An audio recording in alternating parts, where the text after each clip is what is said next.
It's a scene you've seen played out in cell phone videos countless times. How's it going today, sir? A police officer stops a driver, a confrontation follows. I clocked you back there going just a little bit over your speed limit. Always have to pull people over, I understand.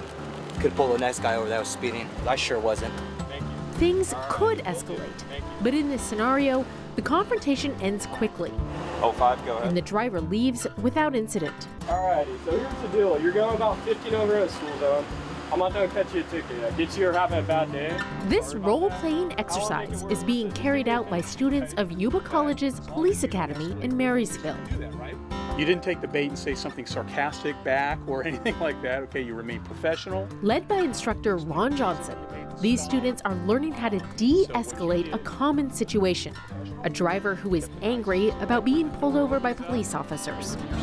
We make sure that they understand that when they're making contact with people, it's a stressful situation. It may be a scary situation for them. And so they need to do everything they can to keep things calm and to remind people that they're there to help them, that they're not the bad guy. Community colleges across California, like Yuba College, are putting a greater emphasis on de-escalation techniques. It's a change that administrators say was already underway, but was accelerated by the murder of George Floyd while in police custody in Minneapolis. With the events of June 2020, the George Floyd murder, we really felt that we needed to take bolder action and go beyond statements. And so that was really the catalyst for our call to action. California community colleges graduate about 25% of the state's law enforcement workforce. 19 community colleges have police academies, where more than 12,000 people a year earn certificates or degrees in administration of justice.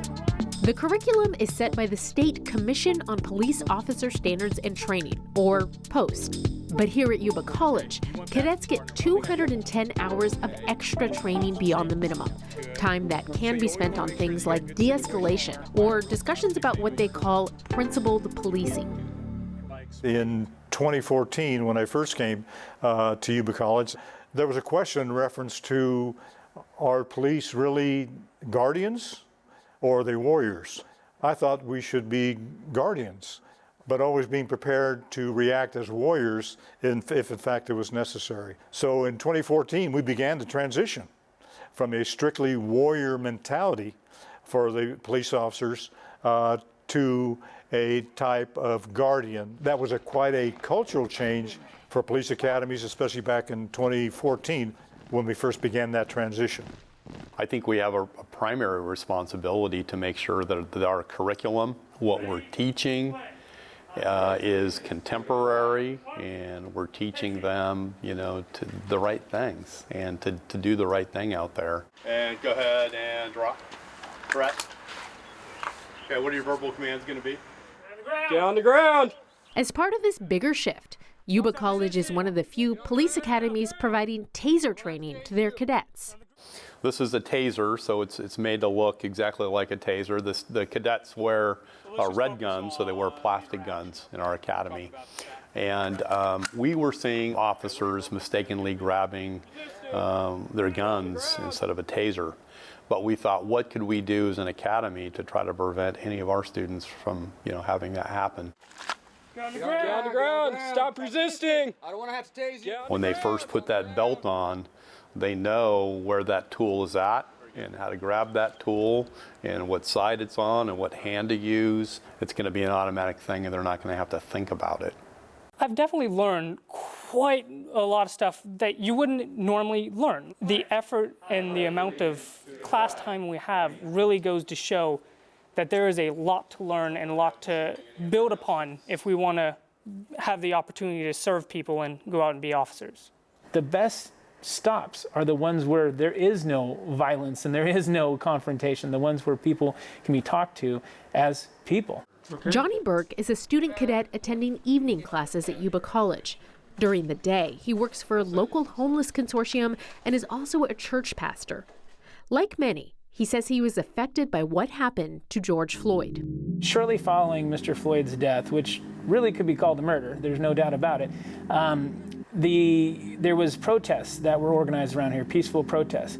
all the city police departments, both local sheriff's departments, they got involved and marched side by side. And so there was no us versus them. And so what that's done for me is to show that it doesn't have to be an us versus them mentality. It shouldn't be at all. It should be a community mentality. There was a lot of bonds that were made following that during the time. It's really interesting to see the change in the mindset of officers coming on. 10 or 15 years ago, we had a lot of people sitting in those seats that had, that warrior mentality. We're seeing a shift in more of the guardian role, where people really want to serve and change, and they want to be the change. Still, police departments are struggling to hire right now. Academies like this one have half as many recruits as they did a few years ago. Almost every single cadet will be hired before they even graduate.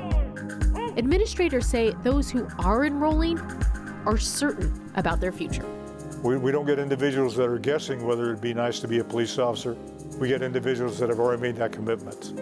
There's a real lack of people jumping into this field at this time, and it takes a true passion and desire to be out there and be willing to put yourself on the line and have people automatically not like you just because of the badge on your chest, and be able to affect change and be able to change the perception and let people know that you're out there to help them because you're part of the community, and it's not just a job and you're not just power hungry, but you legitimately want to help people and you care about the community you're involved in. After this academy, I hope to serve my community, because I believe that is one of the most critical things as an officer, is to be a servant to your community. And I think that's critical as officers, is to serve.